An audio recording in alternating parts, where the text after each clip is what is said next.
Hey, good afternoon. Scott Luton Greg White with you here on Supply Chain Now. Greg, how you doing? I'm doing quite well, Scott. This is going to be fun. Oh, this is going to be great. One of our favorite topics, manufacturing. Yeah. Passionate people, passionate topics. I think hopefully our community is going to weigh in. I'm sure they will. And Greg, yes, so Scott. this is so we kicked off series around the world of reverse logistics and returns. Hot, right? Yeah. We kicked off a series on the supply chain community, and really the business community across the wonderful continent of Africa, right? Yep. The one and only Jenny Froome and Sapix. Well, here we're kicking off the Manufacturing Leadership Series with AME, the Association for Manufacturing Excellence, one of the leading movers and shakers that really supports the industry here, really across the country, but across North America. You excited? Does that excite you? Yeah, it does. And, I wonder sometimes, Scott, we hear so many divisions, so many different definitions of supply chain. And sometimes some of these, what I would consider to be practices of supply chain, they're distinctly separated. Sometimes that's manufacturing, sometimes that's procurement, sometimes it's transportation. And it was, I think, in the 80s that the term supply chain was actually created. And I wonder how people, and I hope we get to talk to them about this, I wonder how people feel about being lumped in under supply chain, right? I mean, is there a distinct identity that people in manufacturing have that they'd prefer to maintain rather than be considered part of supply chain? I know, having been in retail and having that considered part of it, I actually feel a certain unity, right, that I think is necessary as we go forward. But I'm just curious how folks feel about it. Agreed. I think you're going to have some passionate takes on that question of yours, but it's a good one, because definitions have been evolving rapidly. I mean, as much as the industry has evolved over the last 10, 15 years, and then on top of that, the pandemic and how that has changed everything.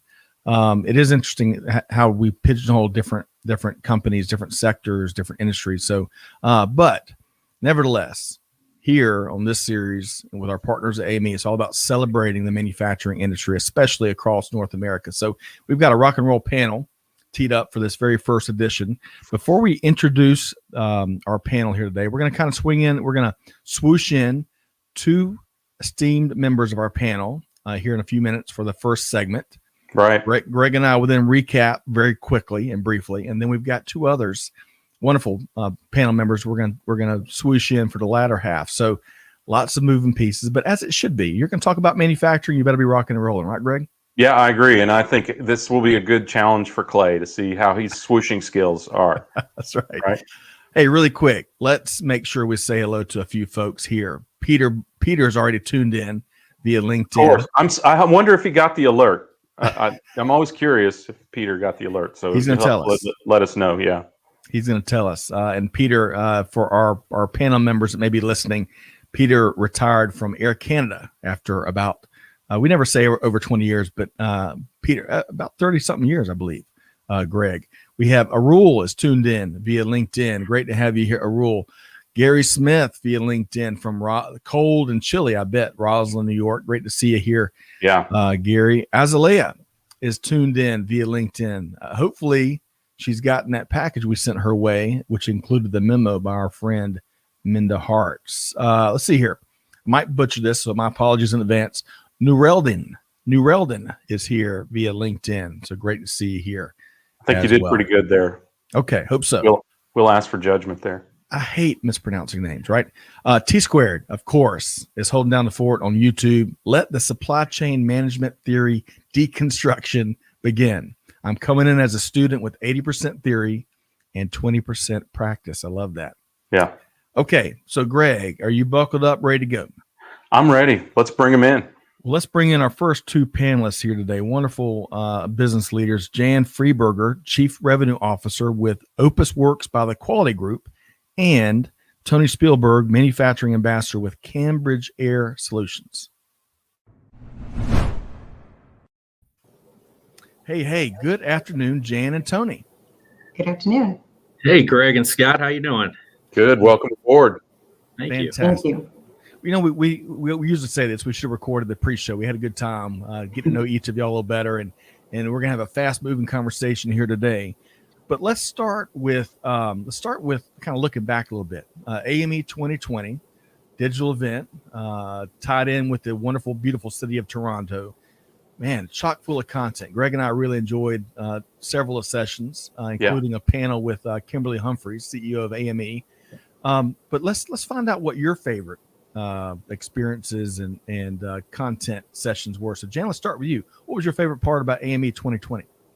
Well, I'll tell you, it's I have a lot of favorite parts, Scott, but I think what I was impressed with is that AME is known for their talent in bringing in the right people, every level, different industry, all to do with manufacturing. And they pulled that off again. They had to pivot last minute to a virtual environment, but I really felt that the quality, the commitment, the passion was still there, not just through AME, but through the delegates, speakers, sponsors that attended.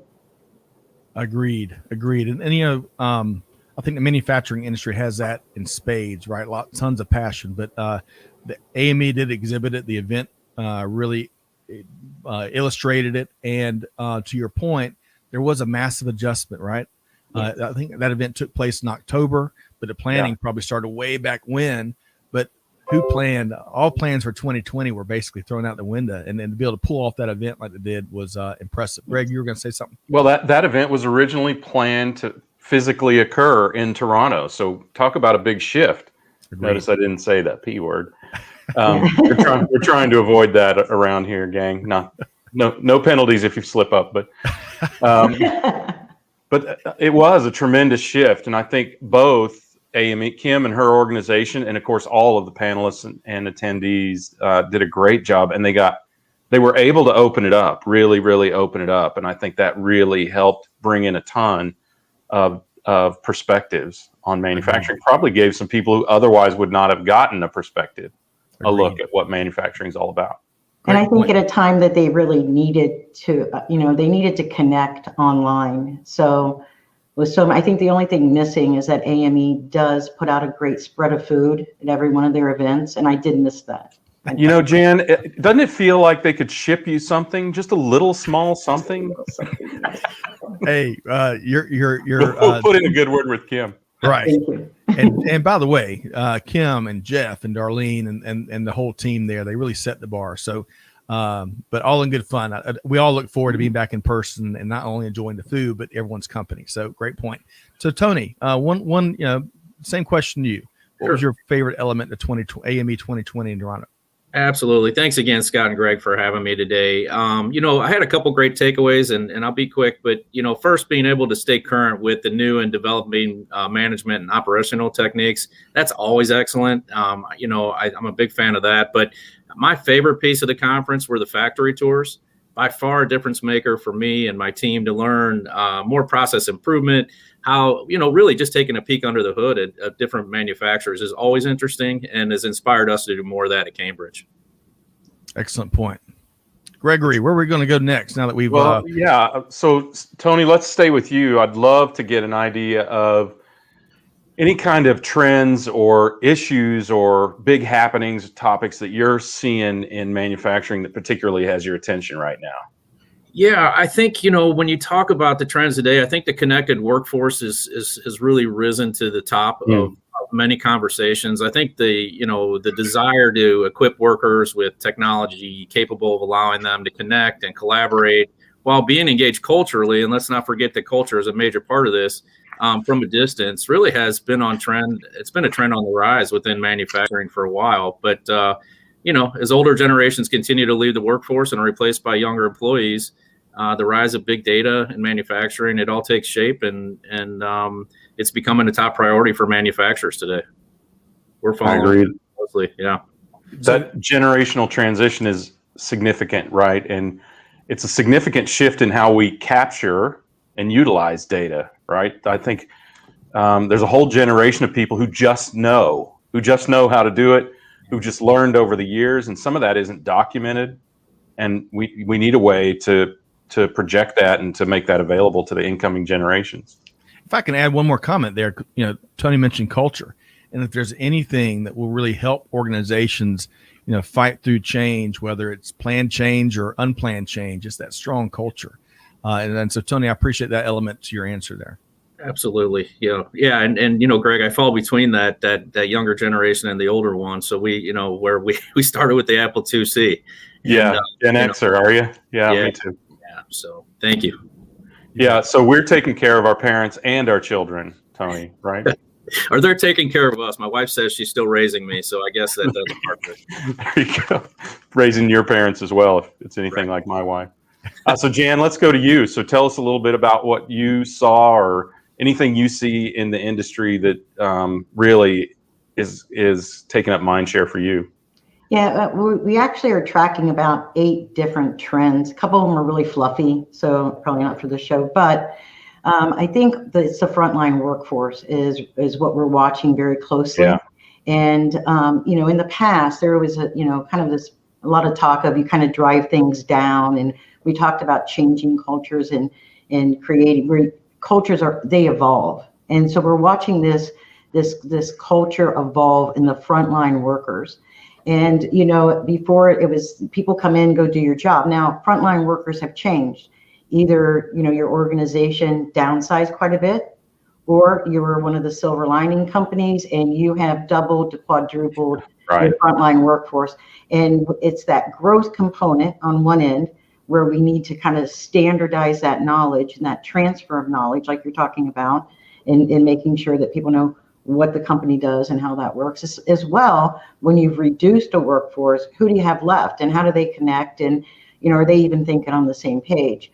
But what we're finding is that, no matter if you shrunk or if you grew, is that the workforce frontline is really now expected to do a lot more, not in more hours, but they're expected to kind of step up and be a part of that organization. And what we're finding is that organizations are kind of took a step back and are saying, hey, wait a minute, how do we leverage? These are great people. These frontline guys know everything. And so they really want to be able to leverage them for innovation and as well as just, game-changing input. And we're seeing change being made that way. So it's really exciting because I'm all for that frontline worker. So it's good news. Agreed. Are you seeing them participate in that innovation more than you have in the past? Wow. Yes, we are. That is incredibly valuable. I mean, some of us make our living doing and implementing innovations, but the truth is, what you decide in the boardroom really matters very little if you can't deliver it on the desktop or the shop floor or, in the public environment. So that is an incredible breakthrough, I think, to have those people more engaged, more involved in that innovation. It's critical to making it successful. It is. And we've even find that the CEOs of large companies of our customers, that they're coming into sessions and they are saying, hey, maybe you never saw me before. I am the CEO. And I'm going to tell you that what you're doing is critical to our company. And it really is amazing. They feed back and that's going right up to the top. So all good. Agreed. Hey, let me share a couple comments from our audience. You are the conversation's really getting a good reaction. Sorry, Scott. No, all good. I told you I was excited. I get really engrossed in this. So for those that may be listening to this replay, I'm going to read these comments. So manufacturing tours, as T Squared says, are a must for any supply chain management or operations student. Visiting the American Sugar Refinery in Baltimore, Domino Sugar, and Boeing Ridley Park in Pennsylvania made that point strong for T Squared. And by the way, did you know earlier this week was National Pizza Day? Domino Sugar sued Domino's Pizza for trademark infringement back in the early 80s. But the pizza won out as it typically does. So, but T Squared, great point on factory tours. Factory tours are really is so critical to our journeys and being able to put our eyes on and engage with workers, regardless of frontline, in the offices, throughout the facility, to Jan's point. Let's see here. As Aaliyah says, data has a new worth in this generation. I do think we value data in a very different way. Agreed. Gary Smith says culture is the hardest thing to change. Yeah, Agreed. interesting that both of you have touched on culture in different ways here, but absolutely Agreed. critical to what you're talking about in terms of success. And as Lee points out one other thing, because I think one of the great silver linings, and Greg, we've talked about this extensively, is it seems like it's really reinvigorated an intense priority to make sure we're protecting the frontline workers, and whether that's in factories or, as Greg points out, regularly in retail. I mean, think about all the folks stocking the shelves and driving the transactions, across the brick and mortar retail, our truck drivers, you name it, folks that are really out there making it happen. Hopefully that is something that's going to stick around for a long, long time, right? Yeah, right. Undoubtedly. All right. So we've got a few more minutes here with Tony and Jan. Greg, I had a bonus question. You go right ahead. Yeah. I'm curious, when you think about manufacturing, well, you guys were in the green room. You may have even heard me pontificate on this. I wonder, as manufacturing professionals, how do you feel? Because I've heard a lot of people be very explicit about separating manufacturing from supply chain. How do you feel about the overarching theme of supply chain and everything it encompasses, from sourcing, raw materials, manufacturing, distribution, retail, reverse logistics, and everything else? How do you all feel? How do you identify with that, Tony? That's a great question. I'm glad you actually asked that. I think if you ignore supply chain in this day and age, and just feel like you're throwing one or two small resources at it, you are absolutely missing out and setting yourself up for some true uncomfortable issues in the future. I mean, we've seen it. You depend on supply chain from all over the world, but don't even, in life you always have a backup plan, or you should. Supply chain you don't, and in most cases, or you're just developing it now. It is the reason that many companies fail, and I believe that's a great conversation to have, and that's really why I was so excited to see you partner with AME. I think that's a component that will really help our manufacturers that are part of that organization. Yeah, thank you. That's a great perspective. Jan, what's your thought? Well, I think once we start if we decouple things, then we kind of try to specialize things and we lose the connection between things. It's all connected. Nothing's going to happen without the supply chain. Nothing. And so I think that,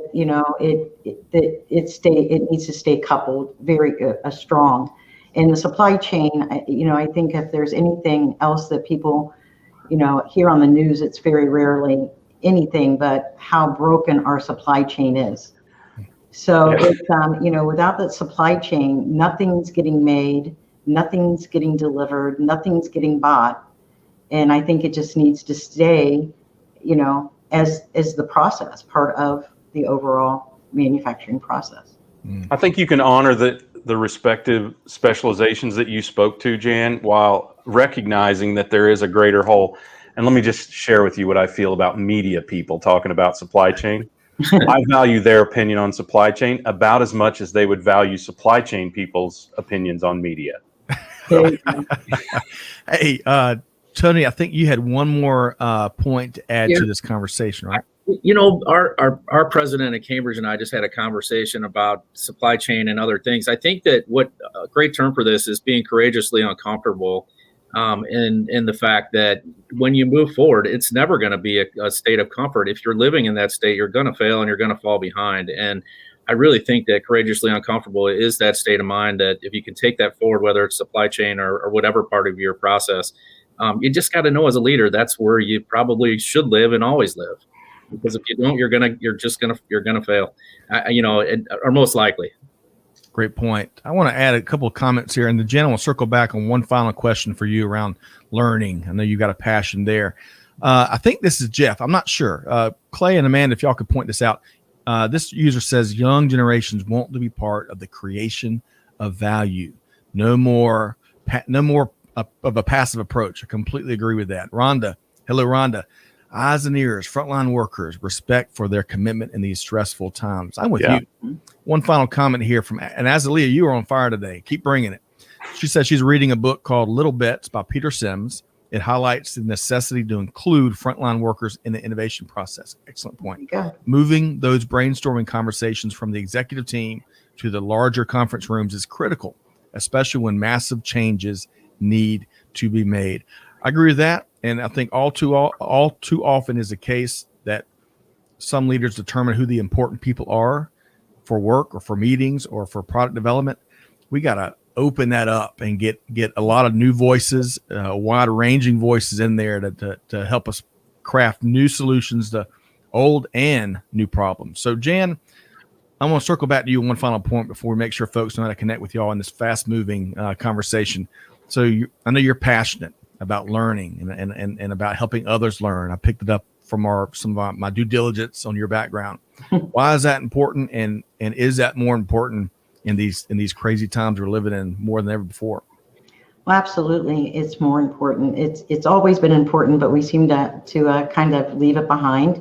But really, if you look at, this is how I kind of look at the world that we live in, like right now, it's 3 Ps. It's people, and it's being able to, to prepare them with essential knowledge and then propel them, through execution of the project or the application of that knowledge, and then to praise them.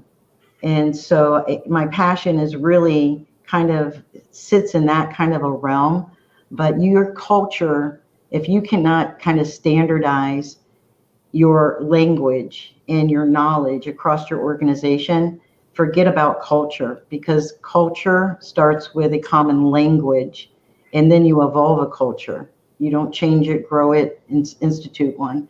So my passion for learning is because I think that it is what creates the culture. And if we learn together, then we're going to be stronger across the board, no matter what environment you're in.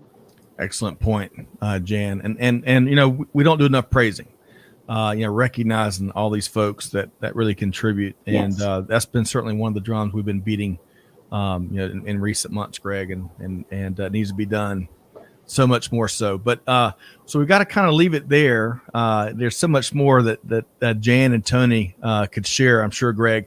But let's make sure folks know how to connect with you both. So, Tony, where can folks find you? Absolutely. So what we wanted to do for today was we opened up the ability for everyone to tour our facility at tours.cambridgeair.com. Just go on in, sign up, and we'll give you a peek under our hood, or of course on LinkedIn as in the show notes. But we welcome everyone in for a virtual tour and hope to see you there. And thanks again, guys. Wonderful. And Greg, I just realized I took your question here. But no, it's okay. I was going to tours.cambridgeair.com. I love that. Perfect.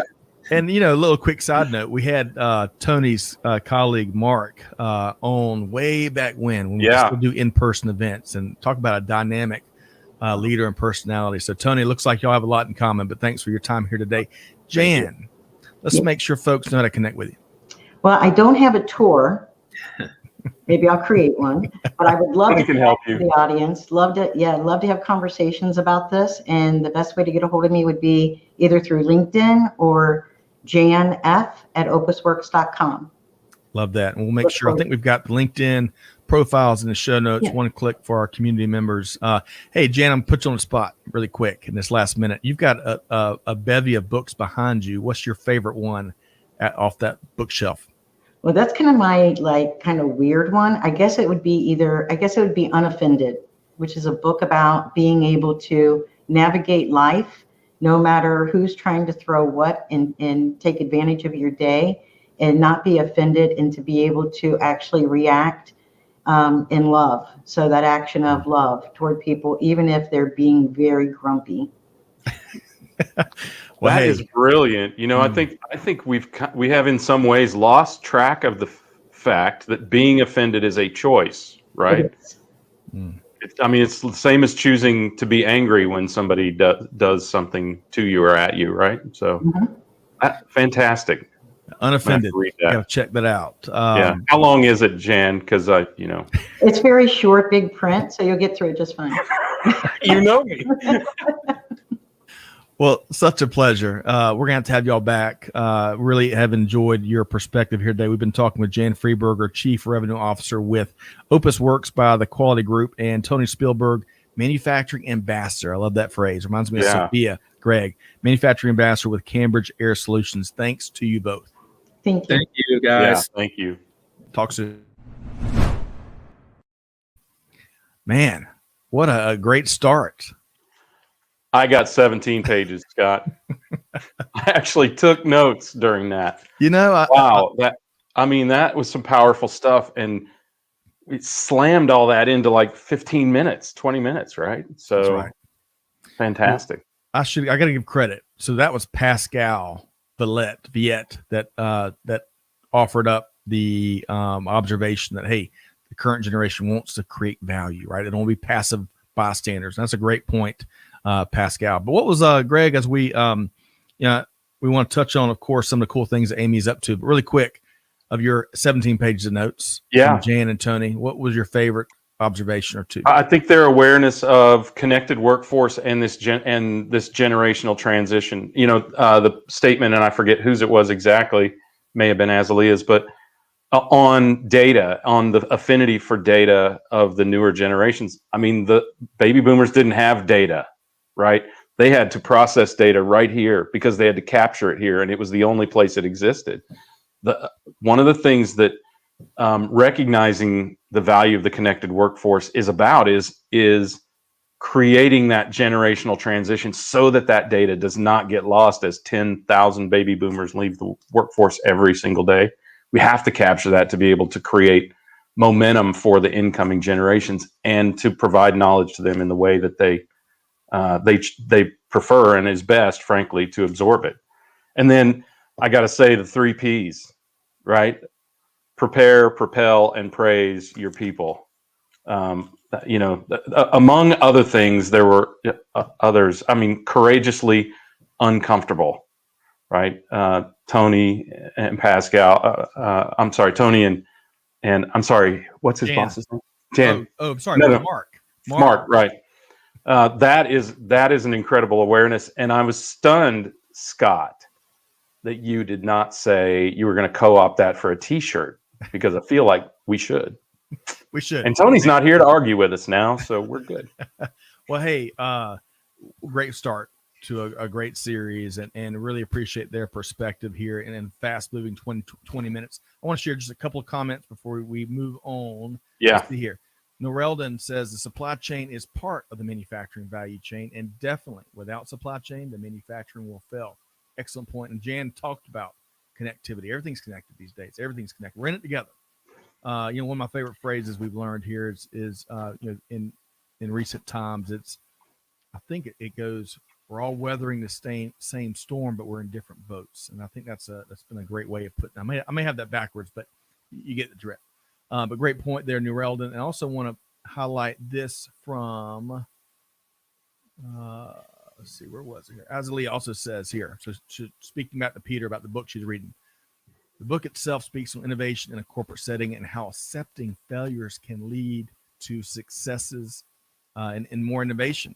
I like how it relates to this topic of the doers, which Peter was referring to the doers as being the frontline folks. Instead of frontline, which can be misconstrued, it's the doers. I love that. It gives examples of companies who had both succeeded and failed and what led to those results. The doers were the greatest contributors at times. What was that book? That book was Little Bets. Yes. By Peter Sims. Okay. So, my one final comment from Peter: what's being offended is not a way of life today. And Greg, you had a great comment there as we've wrapped up with Jan.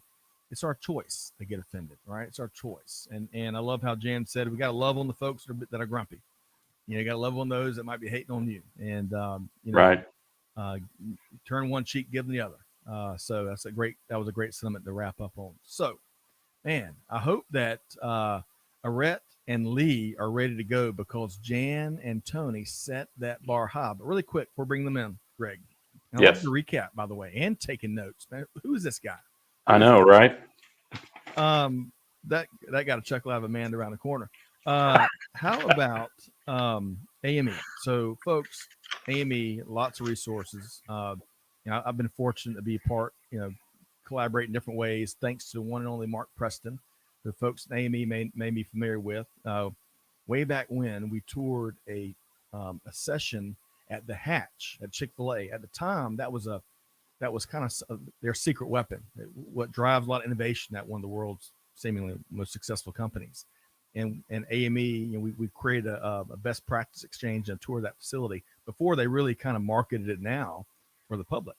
And that was a really neat event to be a part of. And it reminds me of the power of dialogue, regardless of what bridge you're trying to build. And in this case, it's about disseminating best practices and challenges, and problem sharing and frankly, failure sharing. We talked about the importance of sharing, not just our successes, but our failings. And you've got to have a great facilitator for that. And AME does that in spades and then some. So AME.org and Greg, they're bringing their national or international conference to Atlanta in 2021, October 18th, 19th, 20th, and 21st. You can learn more at AME.org.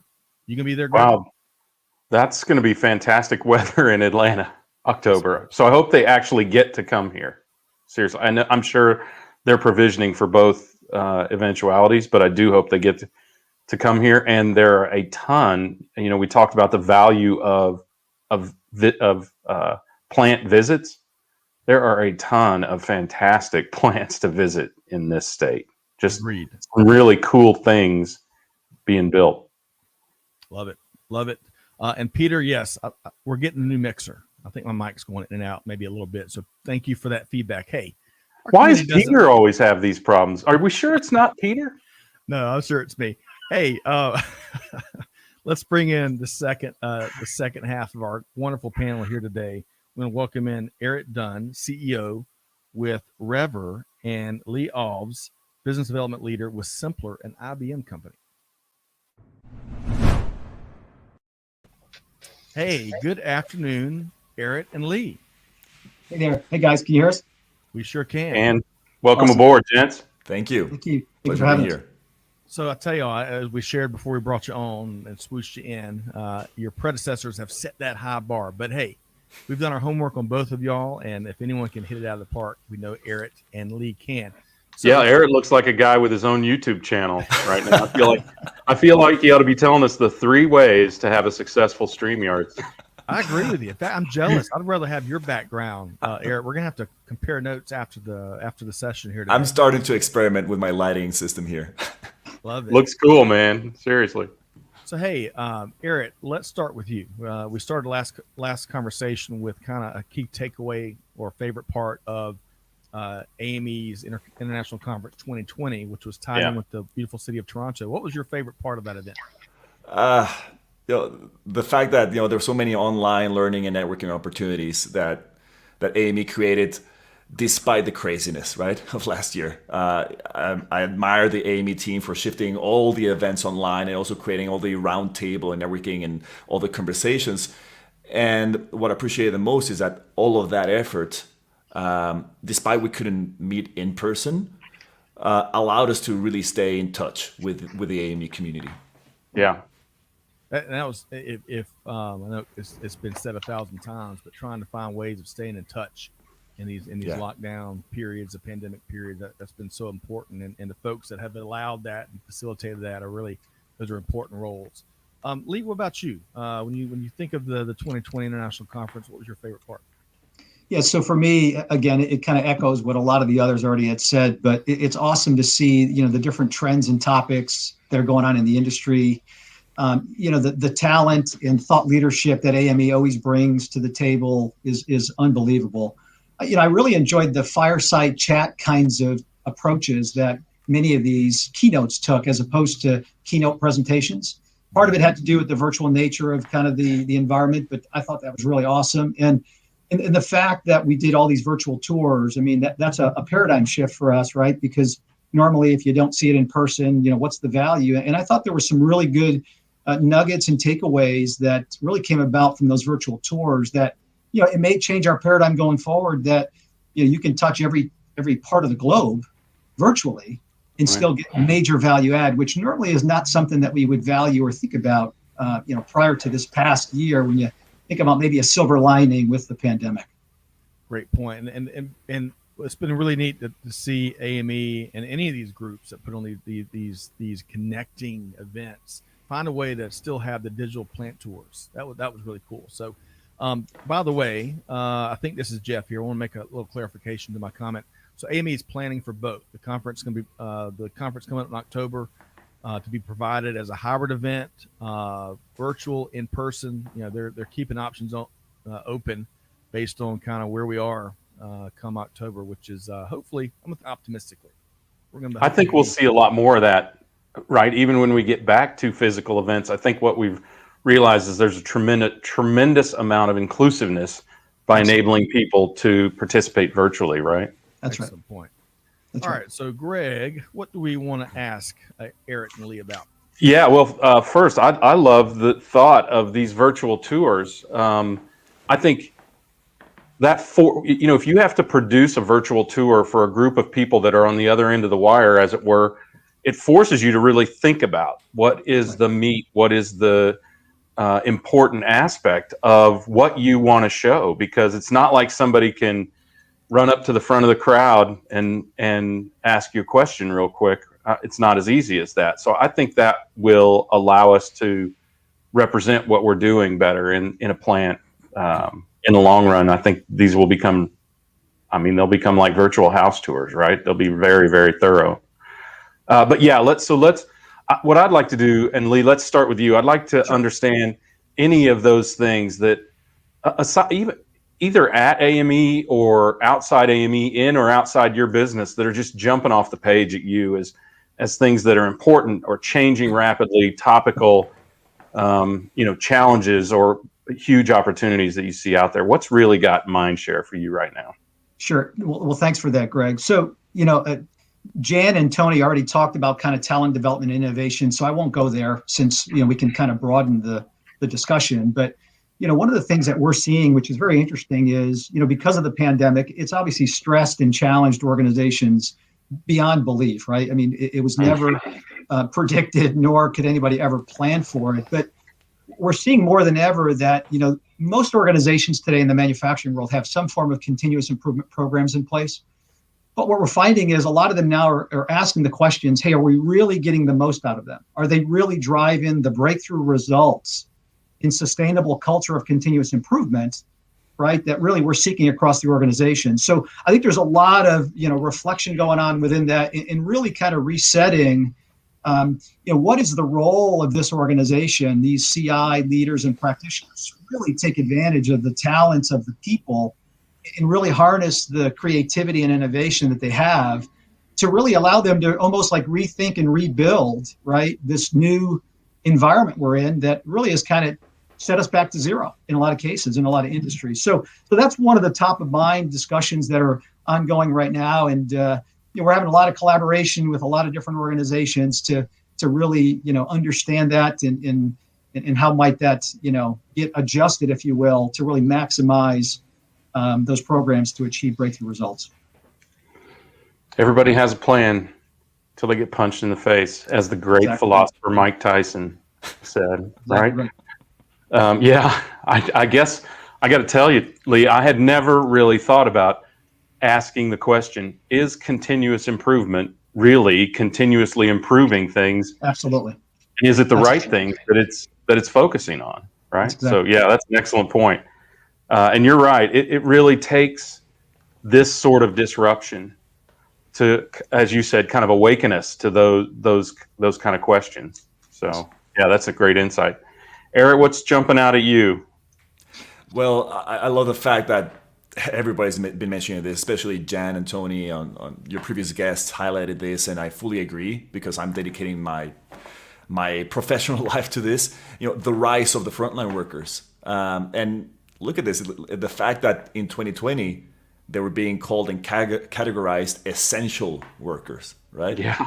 And that's great. That's a great label to put on them, and hopefully we don't lose this momentum, because we have a lot of work to do in the manufacturing industry and the supply chain industry on valuing and respecting them as human beings, as full human beings with creative capacity, with intellectual capacity, with problem solving capacity. So that's one part, the fact of acknowledging and respecting the fact that they've been risking their health to make sure that the world keeps moving. Right. So what is going to be the consequence of that? It's clearly engaging them in being part of those transformation efforts and not leaving them out of the digitalization efforts, which are also very being pushed.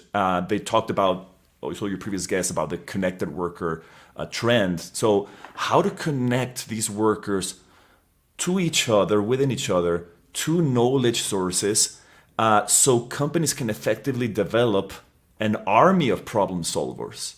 As Lee was mentioning, is like, how do these frontline employees become the frontline effort to your continuous improvement efforts? Yeah, I think that's a great insight. And just as a quick follow on, Errette, I'm curious, when do you think we lost sight, or how do you think we lost sight of valuing frontline essential workers as human beings? It feels like in the Industrial Revolution, right, we definitely lost sight of that, right? We definitely did. But it feels like we should have gotten that back over the century since the Industrial Revolution. Any insights there? I mean, I know that's a tough philosophical question, right? It's a tough one. I don't think the managers and leaders do it with malice, where it's like, ha ha ha, let's use people as machines and squeeze the most out of them. People and manufacturing leaders are always under pressure. I mean, anybody who has managed a plant knows this. Is sure, even though you studied all the continuous improvement stuff, all the Lean, Six Sigma, and all those things, it's like you're under pressure to deliver, to push product out of the door, to fix quality issues, to respond to customer concerns. And unfortunately, one of the consequences is forgetting about treating your people as people that have concerns, that have aspirations, that have their own desires. So it's not out of malice. I think it's just out of pressure, unfortunately. But there's a great opportunity right now to address this issue. So Lee, I know you've got some additional comments to this tough, timeless challenge. Yeah, I think to build on Aaron's comment is I think that, I think more than ever, we are so short-term focused on results now that I think sometimes, our most valuable resources get kind of caught in the crosshairs. And I think oftentimes, because we have broken processes and things aren't really efficiently delivering the outputs that we intend, this short-term focus really ends up driving a lot of inefficiencies and stress and burnout, if you will, that create a lot of this challenge, I think, that we're now dealing with today. That's prior to the pandemic, right? Now you throw the pandemic on top of it, and just exacerbates it even more. Agreed. Hey, let's take a couple of comments, Greg, from the audience. I want to say hello to Kafilwe from Botswana via LinkedIn. Great to have you here with us. Thanks so much. I really appreciate when folks stay up late or stay late at work to spend time with us. Makes our day. As Leah says, I believe if I had Errette Dunn lighting in my room, all my stress would be gone. I would have woke up with a better attitude. It does look like he's in a spa, doesn't it?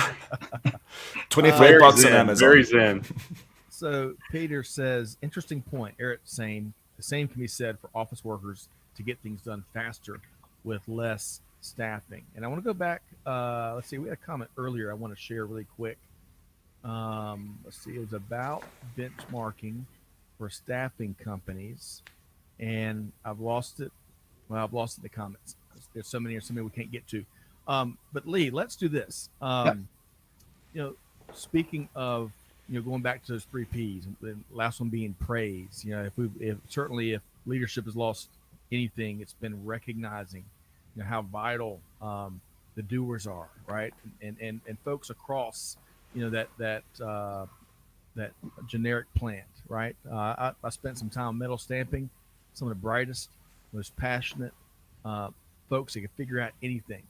And we think about stamping, how technical and how much of an engineer. You got different metals and alloys and designing tools and churn out these parts. It is nothing short amazing. But Lee, when it comes to recognizing the workforce, what are some thoughts, some tips that you would share with leaders that are tuned in? Yeah, so I do think that's a little bit of a lost art, right, around the recognition piece. And I'll tell you, part of it gets to, you got to have leaders present and visible, right? And oftentimes, there's way too many leaders that are still leading from their office, and that's not the way to success. And what we find is, by getting and forcing leaders initially to get out to the workplace, and just acknowledging people and praising them for a good job or something that they just recently did, and trying to really just let them understand that, hey, thank you for what you've done. I mean, we often, if you think of a Maslow's hierarchy of needs, a lot of people think it's all monetary and things of that nature. Well, oftentimes the things most important to people are just praise. Just come out and thank me for a job well done, or thank me for my efforts staying over last night to deliver something that was critical. Those go a long way. And oftentimes, I think we overcomplicate the engineer in us in the Western civilization, right? Oftentimes, I think we overcomplicate things. And it's very simple. It's go out and just recognize people constantly. Don't do it just periodically. Otherwise, when they see you coming, they're going to think something's wrong, right? I mean, it's got to be deliberate and continuous. Otherwise, it becomes something that's disingenuous. So that's just something that, just a thought. Scott. Excellent point, Lee. Excellent point. Yeah. Because if the only conversations you're having with your team members are when there's something wrong, no wonder there's not going to be a relationship, no dialogue, no engagement. I mean, who wants that? When you see the manager or your team member coming, you're going to hide around the corner maybe. But excellent point, Lee. Errette, any piggyback comments on that? Yes. I'm glad that you touching this subject, because we also have had a lot of experience with the companies that I interact with in terms of what are the things that people react best to in terms of recognition. And Lee's right. It's not about the monetary side of things, and actually it can be sometimes very counterproductive. One thing that works great is making sure that you deliver very frequent, perhaps small, simple rewards could work well, but most importantly, social recognition.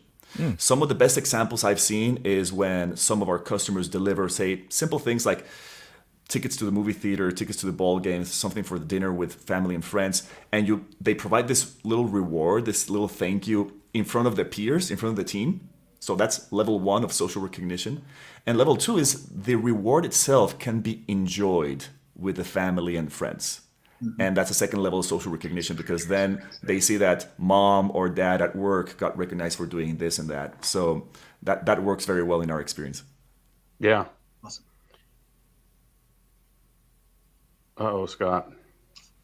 And you did it, didn't thank you? That pesky mute Okay, button. so it wasn't Peter. Yes. Peter was feeling put upon by my previous statement. So we have to acknowledge that it wasn't Peter. Yes. Peter, wasn't your fault. But Greg, as an organizational leader and cultural dynamo, what are you, based on what Lee and Errette has shared, or add your own thought? How can folks do better there? I think there are two things that typically make people happier in their jobs and more likely to appreciate their jobs and stay in them. And one is appreciation. One is understanding that what they are doing matters. It's as simple as that. There's 100 ways to show someone that what they do matters. And the other, sorry, I just drove myself completely off point there. But not just what they do matters, but also that they're appreciated for doing so, right? Mm-hmm. That recognition that Errette is talking about is incredibly valuable, but that the work matters is probably more important now than it has ever been, right? The younger generations, they want to know for what purpose? What's the why, right? This is the common question these days. What is the why of what we're doing? And the productivity that generates, the good feeling that generates is important. And I think genuine leadership, and that means, as you said early on, Scott, that means being vulnerable when you are a leader. Sharing that with your team is important as well. Excellent point. You just be one of them. I mean, right? Right. I think we saw something from Stephanie Stuckey, the CEO of Stuckey's, where she was in an office or in her factory or warehouse or something like that, and she was talking to one of the workers, and they didn't know she was the CEO, and they shared something that she wouldn't have learned otherwise. Right, and that's incredibly powerful. Agreed. I should add. So Jan, who's hanging out still in the green room with us, says, "quote Encouragement is for all, but you hold praise for when people excel. If not, the praise becomes meaningless." End quote. That's a great point, Jan. Okay, so Lee and Errette, there's so much more here in this conversation. We get it. It's tough to dive into anything meaningfully in 20 minutes, especially when we're talking about the Industrial Revolution and the hierarchy of needs. I love that, Lee. I hadn't heard that one in a while. Yeah. But let's make sure folks know how to connect with both of y'all. There's so much more there that I think y'all can offer. So, Lee, let's start with you. How can folks connect with you? Yeah, they can connect with me on LinkedIn. I think, you all provided the information. So happy to connect with anybody and have further dialogue on these and many other topics. So thank you. Thank you so much, Lee Alves with Simpler, an IBM company. And Errette, how about you? Likewise, I think you already provided the link to our LinkedIn profile. And also on Twitter, I'm trying to be more active there. My Twitter handle is @Errette Dunn, the way you see my name spelled over here, all put together. And that's it. I'm also testing out Clubhouse, which is all the rage right now. So let's see how that goes. It is. Yeah, that'll be interesting. Lee and Errette, spoken like two true engineers. No waste. You've already said it, Scott. It's in the comments. I love that, guys. That's right. Well, a pleasure. Thank you so much for you both being a part of this this kickoff episode of this series focused on the industry that we love here. That personally, I'm so grateful to have spent some time in. Best people, and of course here in the States, but globally. Manufacturing industry just has it in droves, and it's really important. We didn't touch on it yet, except in the pre-show, but we gotta work together to make sure that the stigmas and the misconceptions around what is manufacturing and the opportunities there, we got to dissipate all those, and it's going to take some work as research after research will tell us. But hey, we'll break through for sure. Big thanks to Lee Alves with Simpler and Errette Dunn with Rever. Thanks so much, gentlemen. We'll see you back here real soon. Thank you all very much for the opportunity. Thank you. Thanks, Jen. Man, full. I mean, 36 pages of notes today, Greg. I expected a lot, but this is way more than I expected. Really. Well, you know what? We got to get. Let me share some comments really quick, because we couldn't get to our community nearly as often as we were trying to make sure all of our panelists had some time to share. Mm-hmm. Let's. Ben says, when the only time leaders reach out is when something's wrong. Something is definitely wrong with that organization. Surely a lot will go wrong in the future. Recognition is gold. I love that. No doubt. Peter says, I've said this before. Relationship matter. Excellent point. Enrique, our friend Enrique is tuned in. There we go. How about that? I think social recognition is key to driving the culture, especially if done via experiences. And it looks like blueboard.com might be a great resource there. All right. So Christina, Greg, this is what I couldn't find earlier. So Christina, first off, thanks for tuning in. She asked earlier about creating tours for staffing companies, right? Because they're fueling a lot of the talent coming into the industry, manufacturing otherwise, to help them understand the environment and some of the challenges, and help them better search and prepare the employees for those environments. That's a great point, Christina. Here, she says, having a solid staffing provider will alleviate a lot of the pressure of needing to get product to your customers in a timely manner. She likes to educate her workers on all the negative impact our supply chain customers experience on a daily basis. There's a lot more of that comment, I'm sure. Driver retention fees, cycle time, lead time, lower labor costs, and increasing productivity. So a lot there, Christina. Looks like you've been there and done it. And then one other comment here comes from Ben again. Machines need preventative maintenance to avoid hiccups. So do humans. Recognition is our preventive maintenance. Man, Ben, welcome to the live stream, Ben. All right, so Greg, no shortage there. Give me a couple of your favorite thoughts when it comes to what Lee and Errette shared. I think the thing that jumps out at me is the term pawns. we often think of and speak of workers as pawns or people as pawns, and the truth is that's a gross misunderstanding, not only of people but of chess. Because a pawn is more than just a piece you put out there to lose. A pawn can actually open the door to a number of other moves that help you win the game. So we have to think of pawns in their importance in the chess world. And if you don't know the importance of it, watch The Queen's Gambit, which is a great flick. Wonderful. Yeah. Never knew there were such salty people in the Hey, chess world, but as Jan says, you got to hug on them. You still got to hug on them and love on those salty, grumpy people, right? Yeah, no doubt. Well, and I think Errette said it best when he said you have to think of people as full human beings, right? Not those, not even pawns. I mean, maybe was the concern that we were talking about from the kind of the hangover of the Industrial Revolution. And one of the things that really leapt out at me was, it's not nefarious intent, and it's not intentional that leaders misvalue or undervalue people. It's more a sense of regret, neglect. Sorry, neglect is the term that came immediately to mind when he was talking about that. It's focusing on the processes, focusing on the methodologies, and forgetting that all of those processes and methodologies are conducted by people.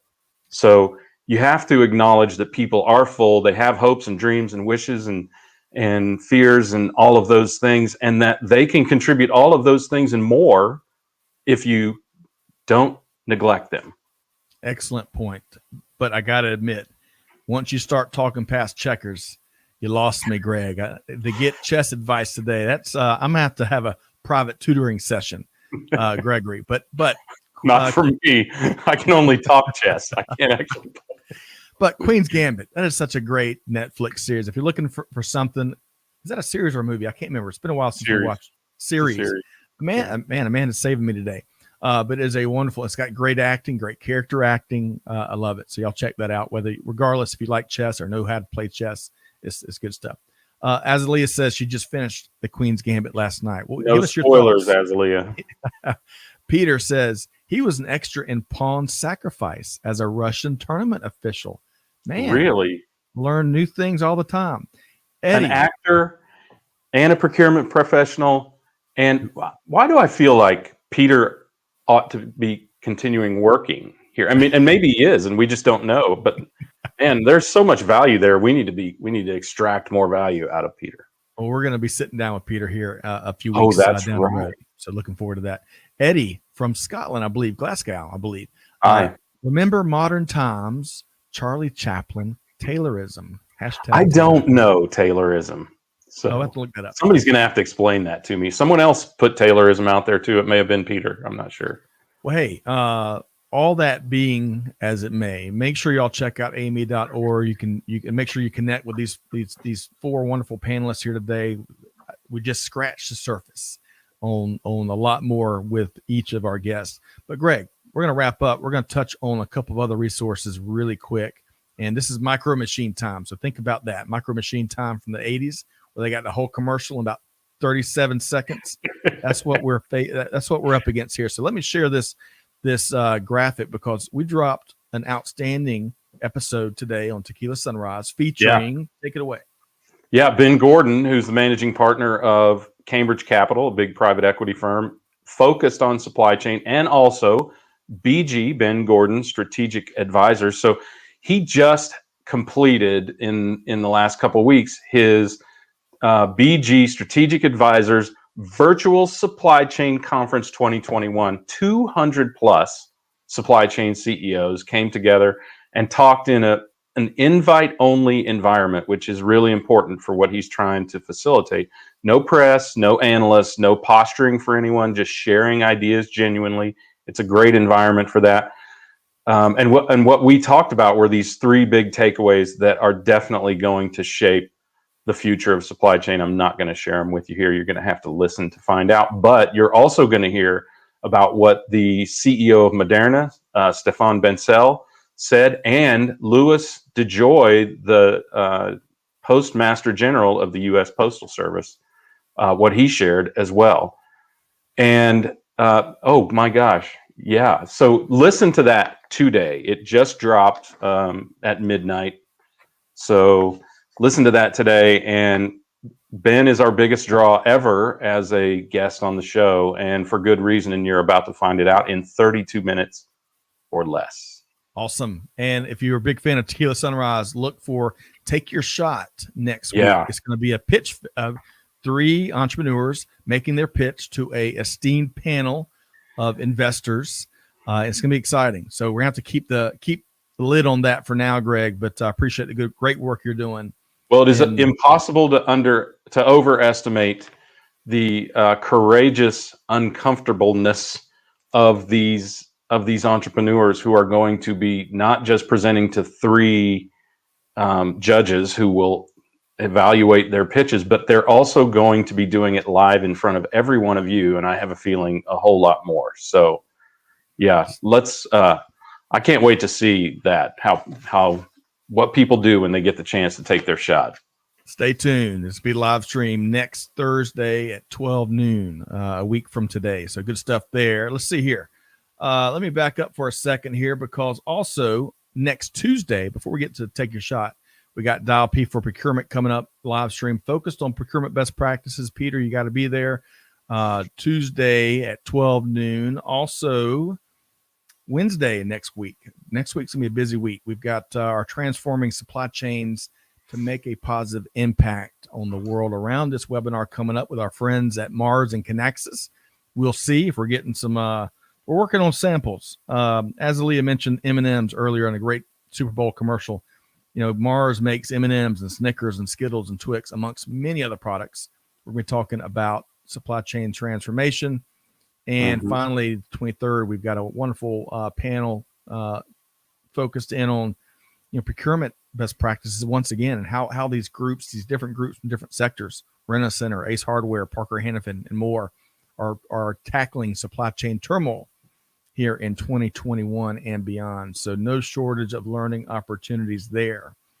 Yeah, I'm fascinated by the rental industry there and what Rent-A-Center has seen, right, in these times, because I don't really know. I don't really know what I would expect to happen in that industry, right? Agreed. We're going to find out together, Greg. We're going to find out together. We're going to find out all the mistakes I made renting things back in college, the money I wasted. Maybe, I don't know. We'll see. But I think the fascinating thing is the supply chain behind that. So we'll talk more. Y'all can check out the direct links for those webinars in the notes as well.